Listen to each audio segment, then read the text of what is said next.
j'ai comparé le Wolof avec l'égyptien ancien.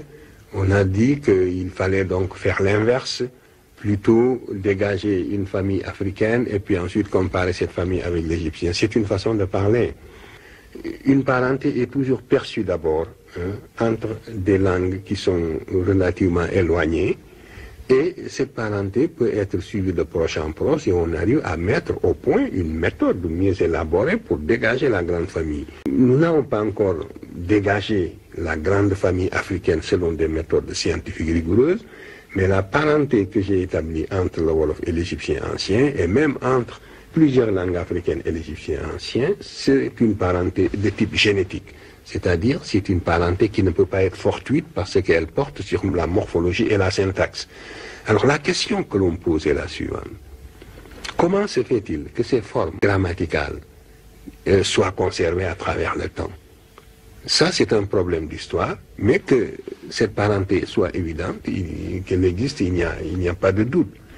Alors, il y a le fait, je crois, pour répondre partiellement à cette question, on s'aperçoit que si les langues européennes ont évolué très vite, surtout les langues romanes, si à partir du latin, si le latin a éclaté en quelques siècles pour donner naissance aux langues romanes, c'est à cause des invasions barbares. L'Europe a connu des bouleversements sociopolitiques extraordinaires à la fin de l'Antiquité.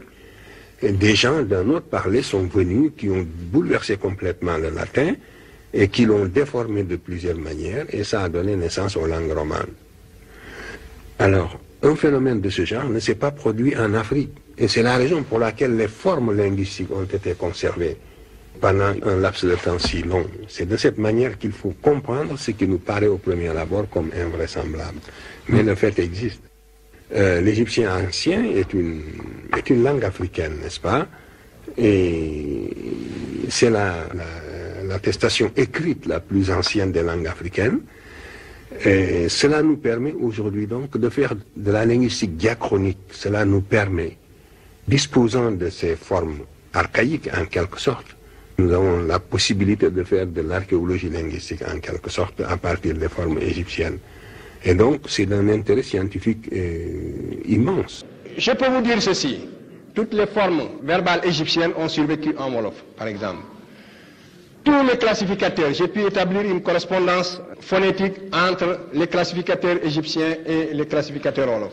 J'ai pu expliquer la genèse du déterminatif Wolof, de l'interrogatif Wolof, donc de l'ensemble des 8 classes Wolof et de toutes les formes de conjugaison Wolof à partir des formes égyptiennes, comme si vous aviez un bâtiment qui s'est effondré et que, ayant retrouvé le plan du bâtiment, vous arrivez à remettre chaque pierre à sa place.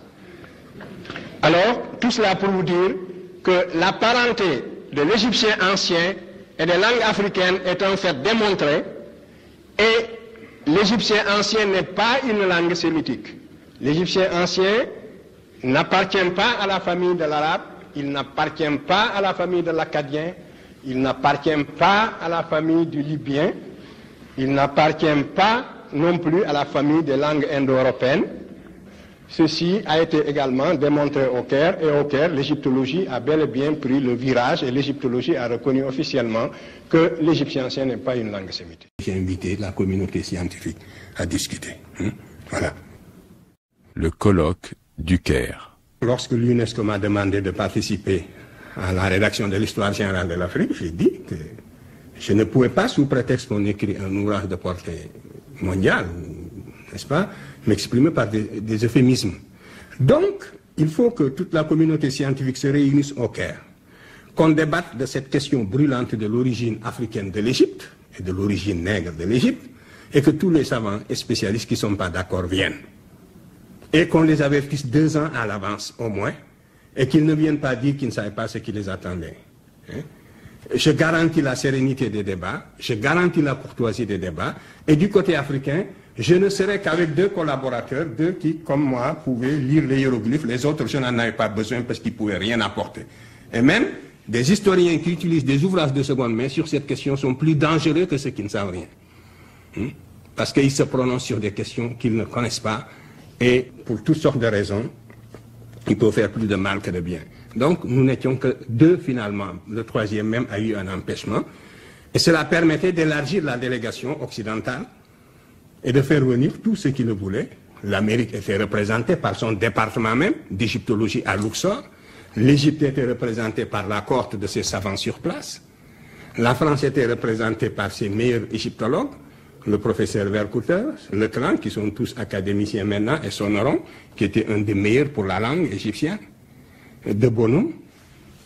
La Scandinavie était représentée par l'académicien Theo Soderberg, et ainsi de suite.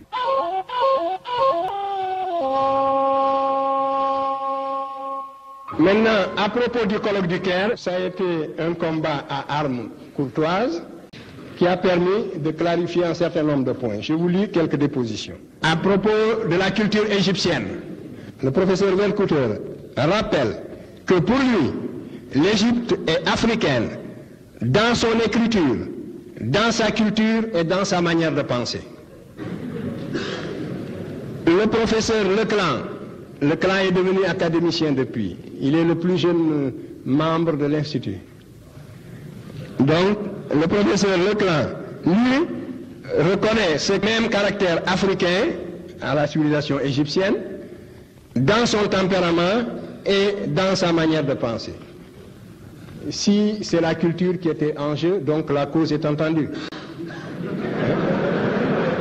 Il s'agissait de trouver la culture antérieure à laquelle il était légitime pour les Africains de rattacher leur culture actuelle. Cette question a été tranchée par les débats du Caire. En tout cas, voilà les dépositions de la bouche même de nos interlocuteurs de ce qui avait été désigné pour discuter la question avec nous.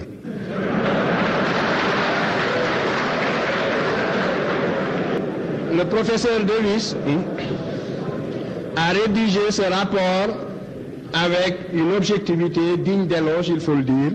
Mais dites-vous que ce rapport a été discuté point par point. Ce que je vous dis ici, c'est ce qui a été discuté en assemblée plénière du colloque et retenu comme le minimum sur lequel on était d'accord.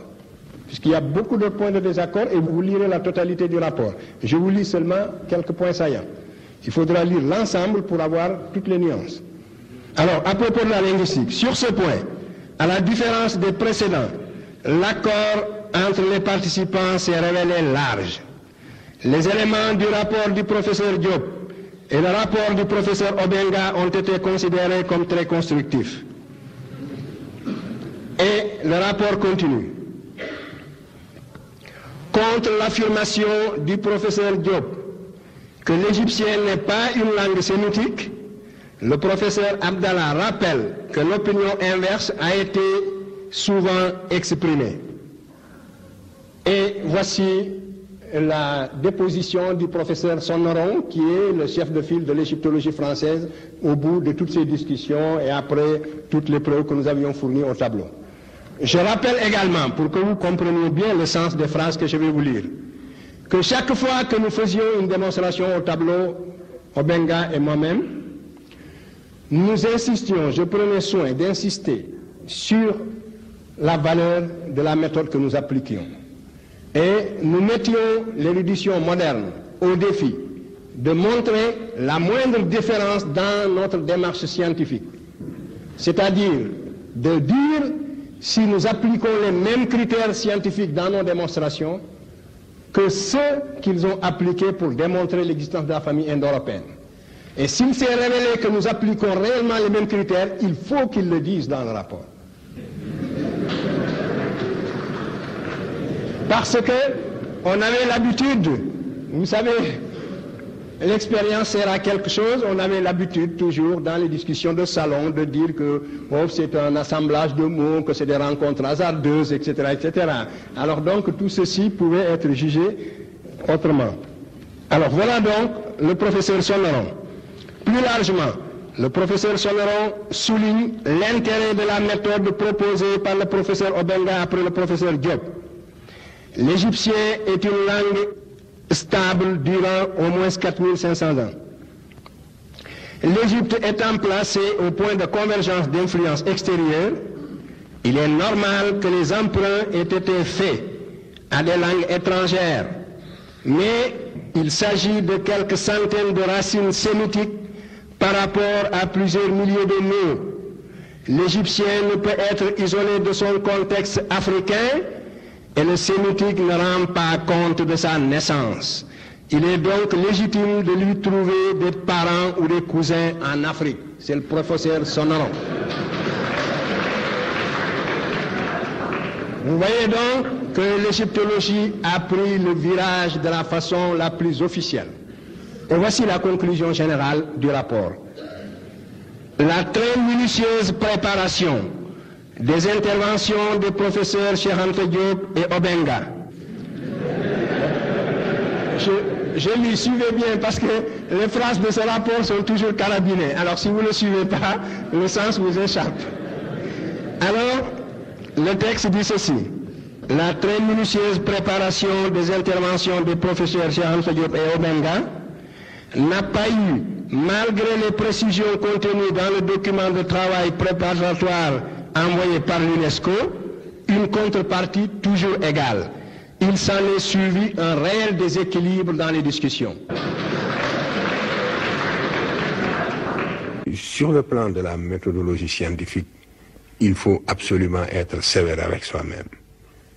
Si nous critiquons la partialité des autres pour tomber dans le même travers, ce n'est plus la peine. À ce moment aussi, nos œuvres, tout ce que nous aurons fait sera frappé de la même caducité.